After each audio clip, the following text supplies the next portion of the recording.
जों सार खाम्फानि अननायावहाय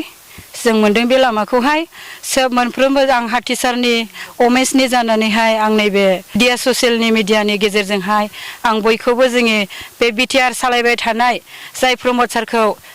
जों हामबाय होयो आरो जाय जोंनि बिटिआर सालायबाय थानाय जोंनि रनजित बसुमतारीखौ आं हामबाय होयो आरो जोंनि बे नैबे जाय दिनैहाय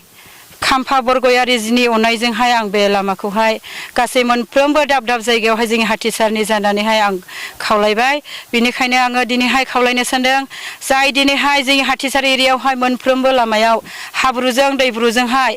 दिनैहाय बाला हामा दिनैहाय खस्थ' दै रोगानायाव स्कुलाव गथ' दोनलांनायाव आरो हाथाय बाजार जानायाव दिनै एसेबां दुखु खस्थ' सहायनानै दंमोन दुखु खस्थ' भुगिनानै दंमोन नाथाय दिनै जोङो सार खाम्फानि अननायावहाय दिनै बियो सिकिम नङाब्लाबो गावनि बेक्ति आखाइजोंनो होनाय जाबाय पाब्लिकखौ अननानै दिनै मोनफ्रोमबो हाथिसारावहाय गासैबो गामि एरियाफ्रावहाय हाब्रु दैब्रु सौसिनानै दंमोन नाथाय दिनै जोङो बे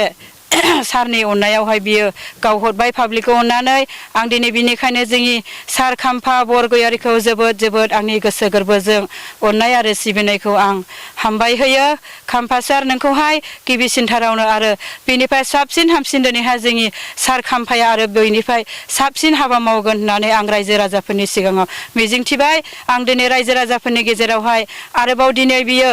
जाय दिनै जोंखौ जाय सार खाम्फाया जोंखौ अनदों दिनैहाय जोङो बेजोंनो जाय अनो बेजोंनो जों बयजोंबो बिनिफ्राय सापर्ट थागोन बेजोंनो जों अराय सम सापर्ट थागोन सार खाम्फा नोंखौ आं अरायबो हामबाय होयो आरो हारसि भिसिडिसि दिनैहाय मिलायनानैहाय जोङो 12था गामिनि लामाखौ मोननो हाबाय जों गोजोननायबो थाबाय थेंक इउ स' माच सार खाम्फा माबायदि आसा खालामदों